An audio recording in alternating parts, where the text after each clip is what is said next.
Hey folks, welcome to another review. This time it is of 2001 A Space Odyssey.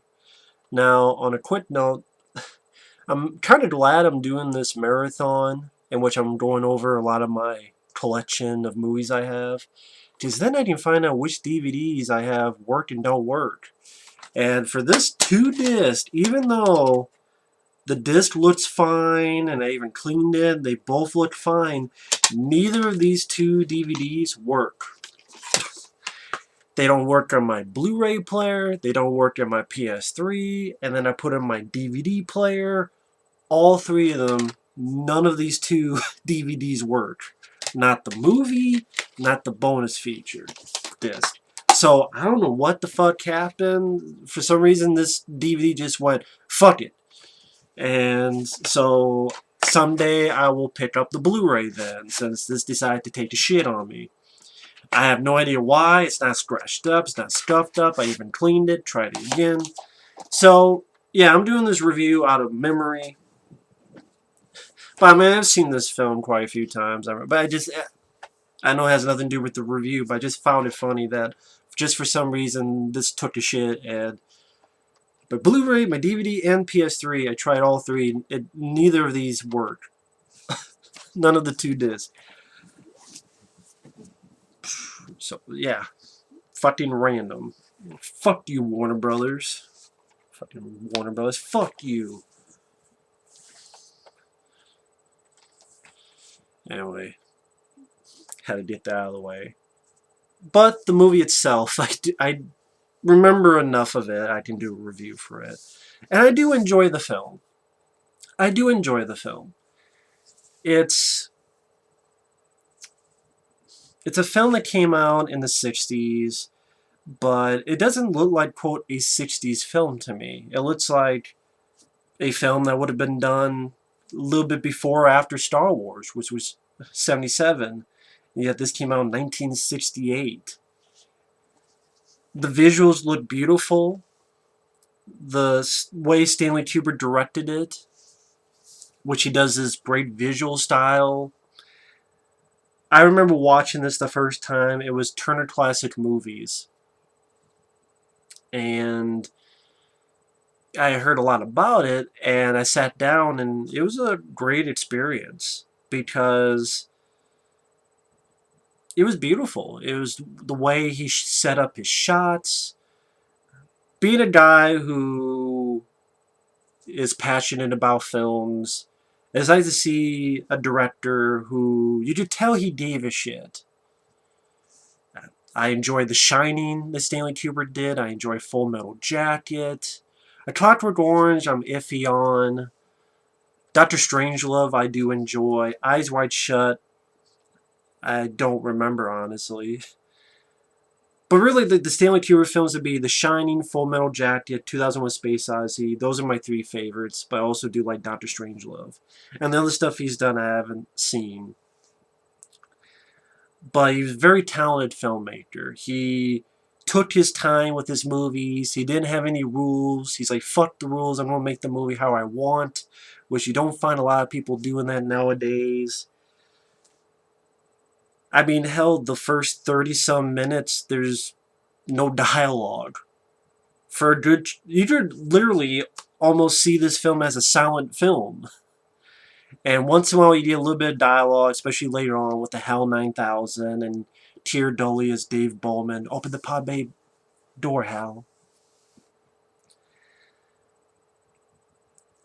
And it definitely takes me on a journey with the music, the classical music. I thought it was well used. It's one of those films that's looked at as a classic, and I can understand why. I thoroughly enjoy the film. This is a movie that, quote, has a slow pace, but it doesn't bother me because I know I'm in the hands of a classic director. I'm in the hands of a guy who knows what the fuck he's doing.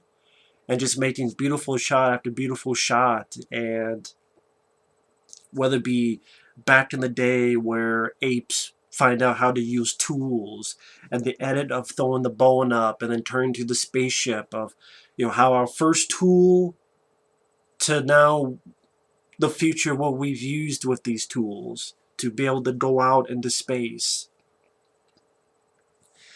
And the plot is very minimal. The dialogue changes, when you do hear them, are just sort of simple exchanges.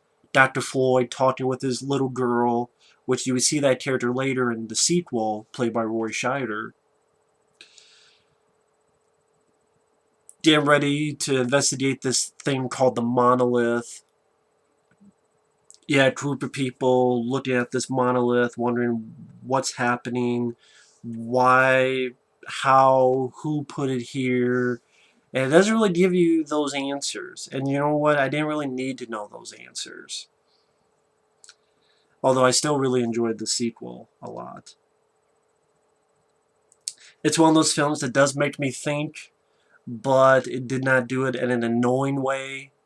The also sprach Zarathustra, which I probably said that name wrong.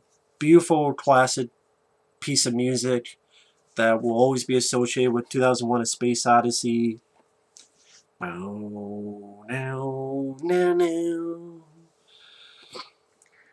It's one of those films that is hard to talk about in the fact that what the hell could I say that hasn't been said by so many critics, professional critics, historians, people throughout the ages. I mean, of course, it influenced a lot of people on the special effects front, whether it be Star Wars, Close Encounters, and everything up until today when you had films like Interstellar, which was definitely influenced by 2001: A Space Odyssey.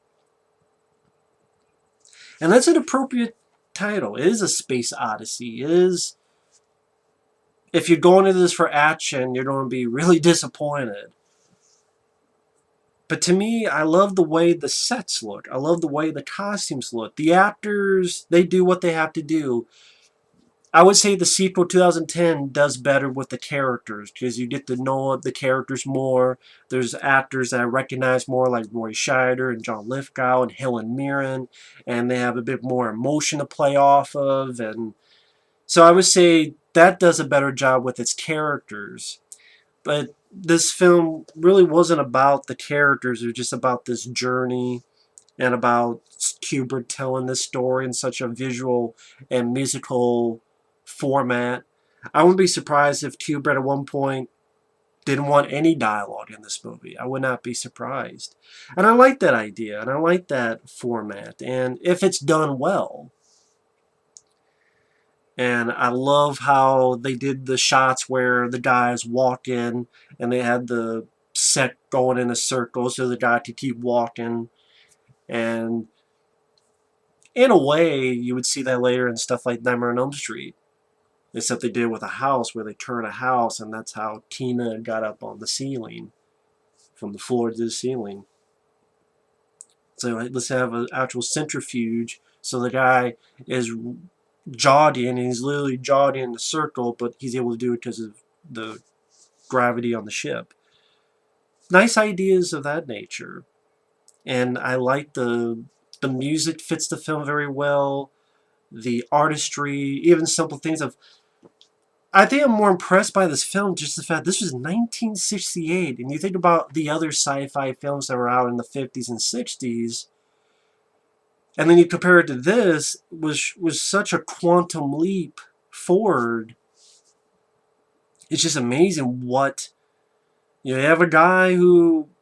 I think one thing people would admit about Kubrick, he was committed as fuck to get his shot, and to get what he wanted as good as it could be. Maybe we need more directors like that, so we can get better movies.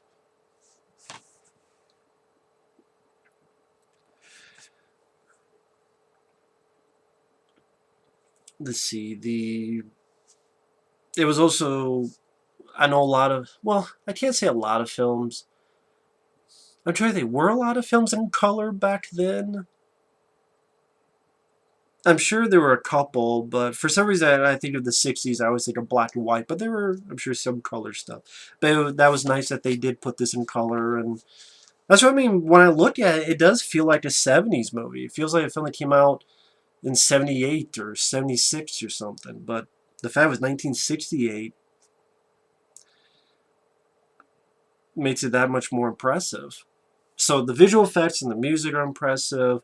The story, some people would be bored by the film. I guarantee you there's going to be people that I was bored by the film. That's fine. We agree to disagree. I wasn't bored at all. At least from my memory of it, I wasn't bored by it. The journey into the monolith and all this crazy shit happening, this light show from heaven and hell, all this crazy shit happening, and the close-up of the eyeball, changing of colors, and then get into where the hell is this place? It's not really heaven or hell. It's not really the afterlife. It's sort of, is it our, someone put it interesting, maybe it's sort of our graduation as a species where, hey, can you get to the skies? Can you get to space? Can you get to me? If you can, you graduate to the next level of being. And it's in a span of minutes, he goes from normal to old to older, and then to the Star Child. Sort of maybe our next step into evolution. And they're big ideas, they're broad ideas in a way, but I thought it was handled well, and it made me think, but it did not annoy the piss out of me as well. It's a question mark, but it's a question mark that I don't think is as big as some people want to make it out to be. At least in my mind. And the whole section with the HAL 9000, it was just a nice sci-fi horror story. This computer that goes haywire and kills the people who are in hypersleep, hibernation, and fucks up Tear Dolly's buddy who's out there. And I like the idea where there was no sound and it made it a little bit creepier. And then Tear Dolly trying to find out how to deal with this computer. The voice they got for the HAL 9000 and that simple red lens as an eye was effective and a nice touch. Tear Dolly did fine for what he was supposed to do. It's not like he's given tons of stuff to say or tons of emotion or anything to play off of, but I thought he did fine for what he was asked to do. The whole thing of, open the pod bay doors, Hal. I'm afraid I can't do that, Dave. Hal, I'm sorry, Dave. Like the fact that it's doing such horrible stuff, but such a simple, soft voice. Maybe that's much more interesting. And then him trying to get through and risk himself, risk his life in order to get to it, and powering down HAL 9000. And this was always the image, even back when I first saw it in Turner Classic Movies, because I think they were showing both films back to back, this and the sequel. And like after he gets HAL 9000 down, then he's told the truth of what happened. Meaning, him and his buddy were not told that they were trying to deal with this monolith. I don't think they were told that. But Hal knew, but they weren't really told that.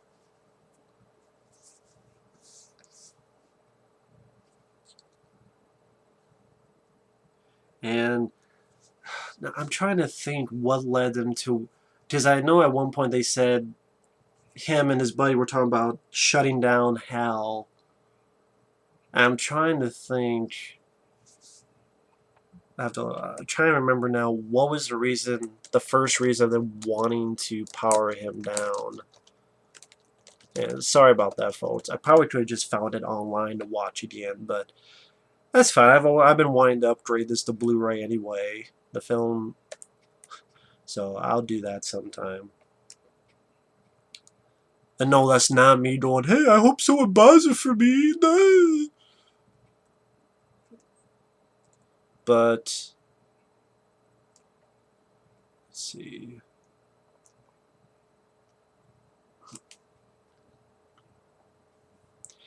Yeah, 18 months later, Discovery 1 bound for Jupiter. Mission pilots and scientists Dr. David Bowman, Dr. Frank Poole, along with 3 other scientists in suspended animation.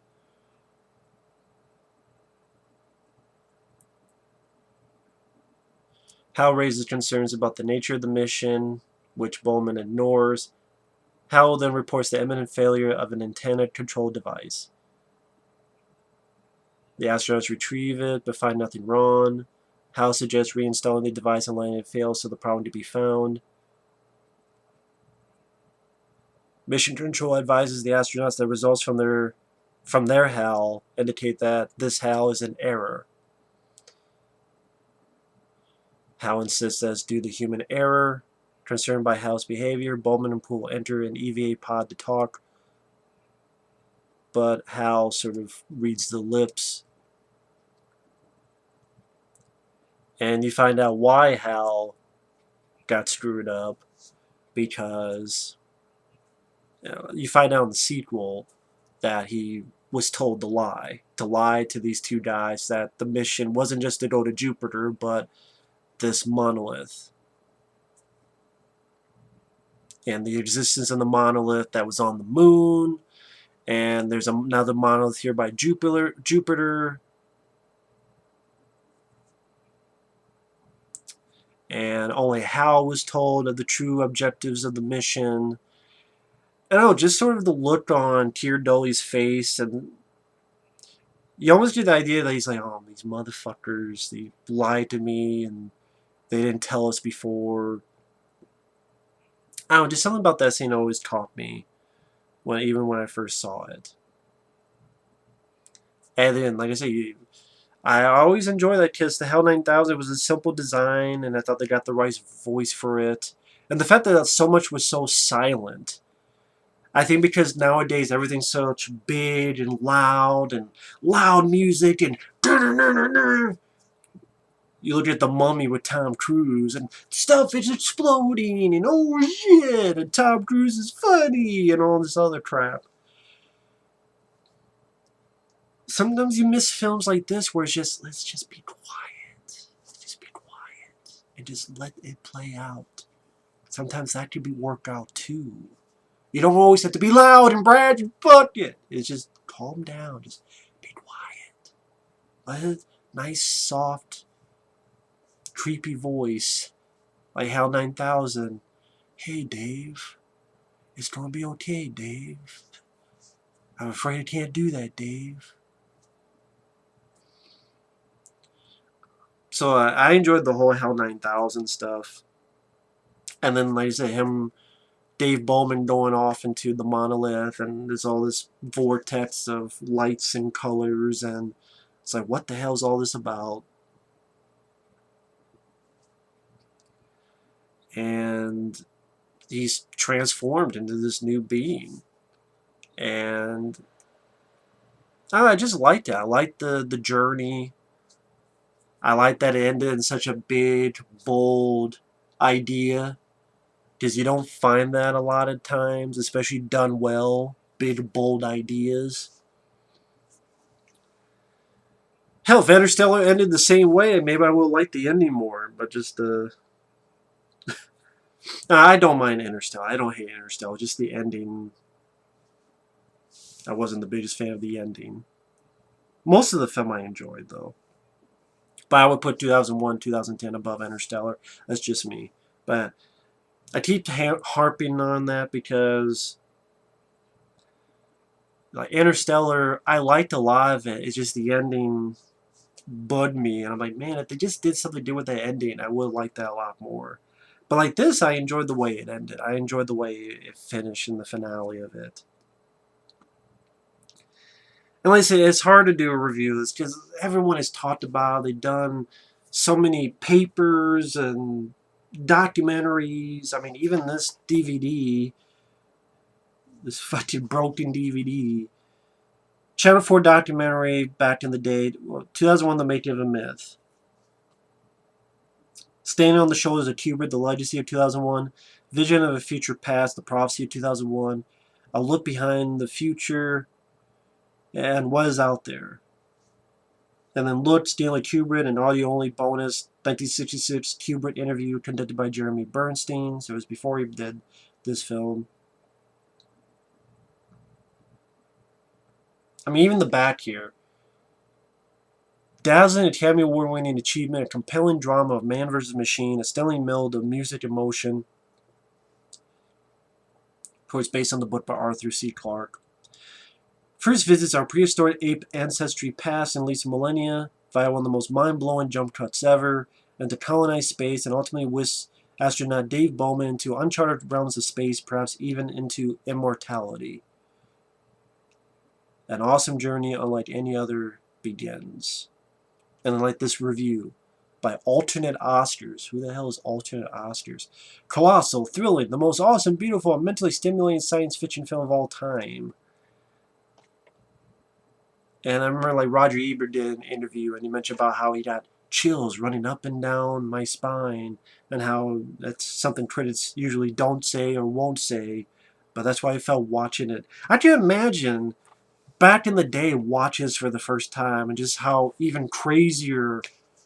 I mean, nowadays we've seen so many things with special effects and spaceships and all that nature. What if you're only seen those 50s monster movies with the people in the rubber suits, and then you see this movie, just how even more blown your mind would be. I mean, start looking like a fucking porno, just cum shots of brain matter. Oh, that's how blown you'd be. Like, your whole brain covered in cum. Well, I'm sure it's a nice image for people now.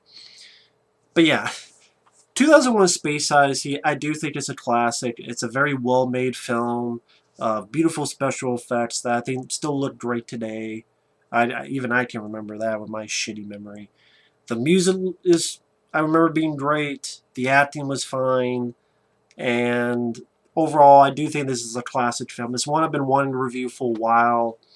And again, I'm glad I did this because I'm sure it'll look even more beautiful on Blu-ray. The running time, I remember, not bothered me at all.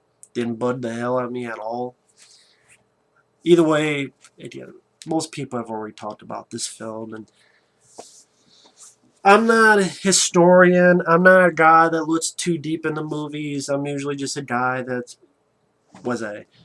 did I like it, did I not? And I do like this film. I do think it is a classic that deserves to be put on that pedestal. I think it's perfectly understandable why it influenced so many people. Yeah, I still remember how I first saw it. I don't do that a lot with movies, but I remember the first time I saw this was on cable, on Turner Classic Movies. I forget the guy who he did like an opening, talked about the film, and then they show the film without any cuts. It was Turner Classic Movies, and then I believe I saw the sequel after that.